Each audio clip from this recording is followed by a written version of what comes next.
Hey, my name is Thomas with Pitmaster Essentials. Welcome to my backyard. So today I'm going to do something a little bit different. Today is not going to be a cooking video. It's actually going to be a beginner video over the Weber Smokey Mountain. This is actually a subscriber request, so I thought I would go over how to set up and to cook on a Weber Smokey Mountain. So as you can see, I have all three of them. I started out with the 14.5-inch Weber Smokey Mountain, and I just absolutely love that little guy. It can do everything from ribs to pork butt. I've cooked barbecue meatloaf on there. It's perfect for small meals. The other one here is the next one I got. It's the 18.5-inch Weber Smokey Mountain. I would say that one's probably my workhorse. I use it quite a bit. I can do full racks of ribs on it. I can do pork butt. I can do all kinds of different things. I've actually seen where people have put a full packer brisket on there. They had to get kind of creative, but I mean, it can be done. This guy here, this is the latest edition. So this is my 22.5-inch Weber Smokey Mountain. And this guy here, I can cook anything on it, from racks of ribs to pork butt to full packer brisket. You name it, it can handle it. I've actually done a video where I had 4 pork butts on here using the top and bottom grates, so I'll be sure to put a link to that video up here in the corner. So this is my collection. As you can see, I'm a big fan of Weber Smokey Mountains. I do have some mods on here. I'll talk about those, but that's not going to be the focus of this video. Okay, so what I'm going to do is I'm going to bring in here a little bit closer, and I'm probably going to focus on the 18.5-inch Weber Smokey Mountain. Okay folks, so the Weber Smokey Mountain is a classic bullet-shaped smoker, and this is perfect for beginners because this is a phenomenal cooker. So once you have it seasoned, this is as close to set it and forget it as you can get. So let's go over the anatomy here real quick. So this is your temp gauge. The exhaust vent is back here. I'll spin that around so you can see. So this is the exhaust vent, and you can open and close like that. I primarily don't touch that one. I leave it open for the entire cook. Your temp gauge is here. The temp gauge is nice because it gives you kind of a ballpark, but just know that the temp gauge is going to be about 30, anywhere from 20 to 30, 40 degrees off from the grate temp. So a pro tip, in order to protect your enamel on your lid, I would recommend putting this on the grass or having like a cardboard box or something like that you set it on. So this is the top grate. I'll get into those here in a second, but this is the barrel section. And as you can see, the barrel section lifts off so you can access the fire ring. So this is the fire ring here. This is where your charcoal goes. And then this is the base. Now I have a mod on this one so you can see I have casters down there. Whenever you get your Weber Smokey Mountain, it will not have casters. That's something that I added. But this has 3 vents, so it has a vent there, a vent on this side, and a vent on this side. So you can see on the front here, this has an access door. And it actually has a catch right there, so it stays open like that, or you can twist it and remove it completely. But what this does, this gives you access to your bottom grate, so if you want to check the temperature there, you can also see your water pan. If you have water in your water pan, you can see what the level is. But you can also have access to your fire ring down there, and this is if you want to add more charcoal. You can add more charcoal from here, or if you want to throw in a couple more wood chunks, you can do that from there. Now you can also see this has a high temp gasket. This is something that I added. It's a modification, and yours will not have this. I don't know if it's necessary to have it on there. As you can see, there's a little bit of discoloration from where it does stop the smoke, but I found out, like with the 22-inch Weber Smokey Mountain, that after a certain amount of time that it will season, and over the course of time it will seal itself up. Okay, so moving in a little bit closer here, this is the top grate, and it removes just like this. And you have 2 cooking surfaces, so your bottom grate is down here closer to the water pan. And it comes out really easy just like this. I will note that this is a little bit smaller than the other one, so there is a difference between the 2 sizes. And then this is the water pan. And as you can see, my water pan has aluminum foil in it. And what I do is I line this with 2 layers of aluminum foil, because what it's going to do is it's going to make it so much easier to clean, because this will catch everything, whether you use water or you don't use water, and it makes for easy cleanup. So whenever you're done with your cook, you literally take the aluminum foil, you ball it up and throw it in the trash. So now there's a lot of debate about the water pan. In my experience, I've tried it with water and without water, and I don't see a difference. The only thing I see is that if you use water, it actually makes more of a mess because the condensation will come all over your smoker. It'll come out the top, it'll come out the sides, and it just makes a mess. So I personally leave my water pan dry. Okay, so now that we talked about the anatomy of the Weber Smokey Mountain, I wanted to touch on your first cook. So after you have it assembles pretty easy. You just want to make sure you assemble it on a flat surface. I noticed that there was oil from the manufacturing on the inside of it. I know a lot of people say it's okay just to put it together and use it, but after you assemble it, what I did for the first time is I loaded up the bottom with charcoal and I just let it do a full burn with all the bottom vents wide open, the top vent wide open, and I just let that burn for however long it burned. I think it burned for probably, I don't know, a good 4 or 5 hours. I personally felt more comfortable to let it do a burn in just like that. It does have porcelain enamel, so you don't really need to season it with any kind of oil, but if you want to use like grapeseed oil or some sort of olive oil, something like that, to line on the inside, you're welcome to do that. I personally don't think it's necessary. You got your Weber Smokey Mountain, you got it all put together, you've done your burn in. So now what are you going to cook? So I would recommend a pork butt. If you can do a pork butt, like a full, 8, 9, 10 pound pork butt, they are the most forgiving pieces of meat. I believe that was one of the first ones that I cooked whenever I first started, because it doesn't really matter what the temperature is, because it's so full of juices and fat that it's very forgiving. And so what I would do is I would just go to your local, butcher, Walmart, whatever, and grab a pork butt, season it with some sort of rub. I personally like Butcher Barbecue Honey Rub. I'll put a link in the description below to that if you want to check that out. So just season it up and get it on the smoker, because at the end of the day, it's all about trial and error. I can tell you that I have cooked so many different cooks and I thought that they were going to come out at a certain time, and it went for hours on end. I remember my first full chicken that I cooked.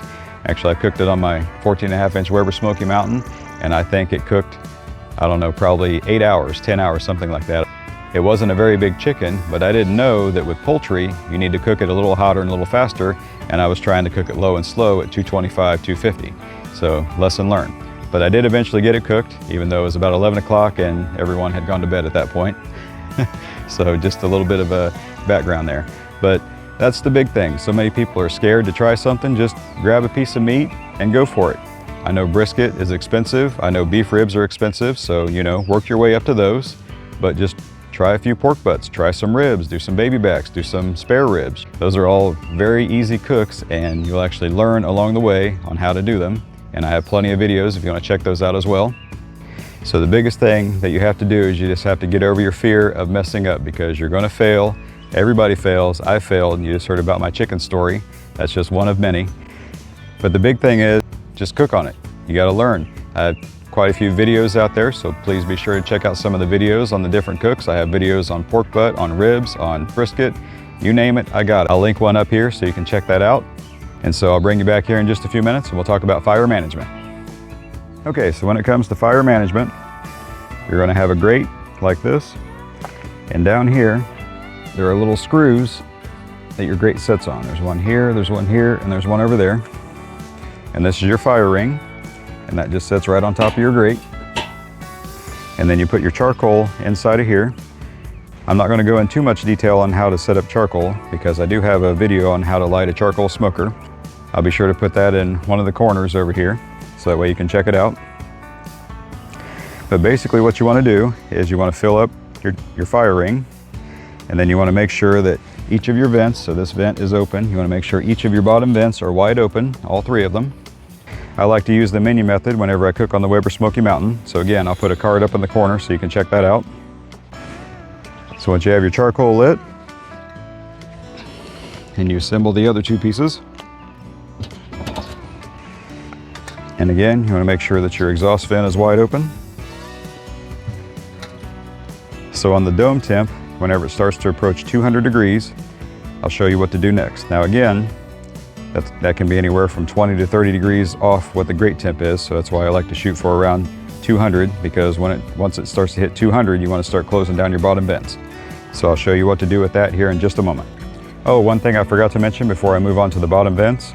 If you do decide to use the water pan, you want to make sure to use boiling water or hot water whenever you go to put it in there, because if you put cold water in there, then you're going to use a lot more charcoal and a lot more fuel, because that has to bring that up to temperature, and so you're going to use a lot more charcoal. So just as a quick tip on that, if you do decide to use water in the water pan. Okay, so once your dome temperature starts hitting 200 degrees, I learned this from T. Roy Cooks, so if you haven't seen T. Roy's channel, go over there and be sure to give him some love. So your bottom vent, you want to take a standard number 2 pencil, and you want to go a pencil length on your bottom vent, just like that. And you want to go a pencil length on all 3 of your vents.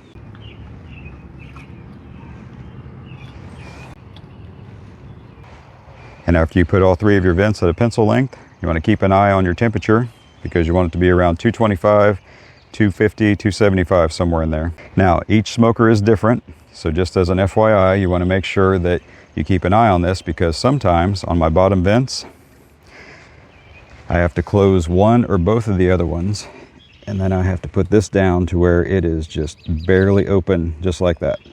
And sometimes I have to put 2 of them like that, one completely closed. That is just something you'll learn by using your smoker through trial and error. Okay, so once you have your bottom vents adjusted to the pencil length, what you want to do is you want to give this 30 to 60 minutes. So kind of a rule that I go off of is that anytime I make a vent adjustment, I give it anywhere from 15 to 30 minutes for it to stabilize. But whenever you're first getting this warmed up, it could take anywhere from 30 minutes to 60 minutes for it to stabilize. And what you want to see coming out of the exhaust vent is kind of a thin blue smoke, or just a very light, fluffy white smoke, because the white smoke will eventually turn into blue, but ultimately you want to have blue smoke coming out of here. I know there's a big debate about that, and I don't want to get into that, but ultimately you want to look for blue. So something else you probably heard, it's kind of cliche, but if you're looking, you're not cooking. So anytime you lift the lid on this and you look at your meat, what you want to do periodically, don't get me wrong, but every time you do that, you lose a ton of heat, and also you have a rush of oxygen in here. So what happens when you lift the lid, you lose a lot of heat, like I said, but then you have a rush of oxygen that comes in here, and then you'll see your temp gauge, it'll jump anywhere from 10 to 30 degrees as well. Don't worry, I'm gonna give it 15 or 20 minutes again to stabilize, because these are all things that I didn't really know whenever I first started. So every time I would lift the lid, my temps would jump, and it's just like, oh my gosh, what am I gonna do now? And so I'm like adjusting all the vents and everything, so just take a deep breath, relax, don't adjust your vents, because it will eventually stabilize and it'll come back down. So you may have to adjust your vents eventually, but you want to give it 15 or 20 minutes before you make any changes after you look at your meat. So a couple other things I want to touch on. The big thing is just being disciplined, because every time you look at your meat, like I said, you're going to lose a ton of heat, and then also you're going to have a spike in your temperatures. So having lid discipline is a big thing. The other thing I want to make sure that you know is that whenever you're working with a smoker, you want to have heat resistant gloves. I'll put a link in the description below for that as well. Another thing that you should invest in, actually one of the first things I invested in, was a Thermopin 1. So this is an instant read thermometer. You open it up, and then it has a digital display, and as soon as you put it in the meat, it tells you exactly what the temperature is in that particular area. This is a very good investment. This is one of the first things that I bought as soon as I got a smoker, and I'll put a link in the description below for that. Okay, so in conclusion, I just want to close with this and just say, give yourself patience. I've been doing this for quite a while now. Like I said, I've messed up several times. I've had cooks that went longer, I've had cooks that went sooner. And if you mess up, then you mess up. Make a note of it in your log, go grab another piece of meat, and start over. So just start out with something like a pork butt. Very forgiving. Like I said, that was one of my first cooks, and they're phenomenal. They make wonderful pulled pork sandwiches, and they feed a lot of people. Okay, so in conclusion, I just want to say thank you for watching the video this far. If you have any questions, please add some comments down below. If you have questions, because I'm sure I missed a few things. And I'm sure that there's people that are going to watch this, they're going to let me know that I missed a few things as well. And please comment below, because I tried to cover everything that I could think of, from everything that I've learned up until this point, and everything that I wish that I had known whenever I first started. So with all that being said, please like, share, and subscribe. And remember, Pitmaster Essentials is where flavor meets smoke, and I'll see you in the next one.